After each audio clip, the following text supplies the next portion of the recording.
নমস্কার। তার মানে আইন আদালতে তোয়াক্কা না করে উগ্র মৌলবাদী মুসলিম সম্প্রদায়ের জনগণ হিন্দু সম্প্রদায়ের জনগণের ওপর মারধর করবে, অত্যাচার করবে, হিন্দু সম্প্রদায়ের মন্দির ভাঙচুর করবে, সেটা হিন্দু সম্প্রদায়ের জনগণকে মুখ বুজে সহ্য করে নিতে হবে। সেটাই কি বলতে চাইলেন হুমায়ুন কবির?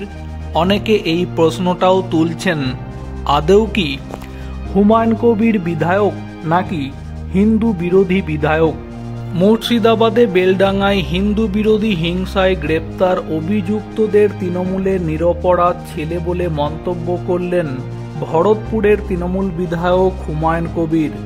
বেলডাঙ্গাতে হিংসার ঘটনা প্রসঙ্গে মন্তব্য করতে গিয়ে হুমায়ুন কবির বলেন, বেলডাঙ্গায় গন্ডগোল হলো, সেখানে কোথায় ববি হাকিমের ইন্টারেস্ট ছিল? কোনো বিপদগ্রস্ত মানুষের পাশে সে কি দাঁড়িয়েছে, খোঁজ নিয়েছে? সেখানে আমাদের কি ফেস করতে হয়?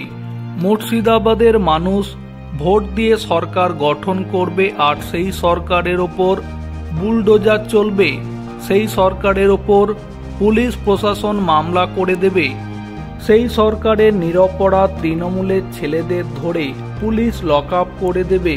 এটা সমাধান? ঠিক এই মন্তব্যই করতে দেখা গেল হুমায়ুন কবিরকে।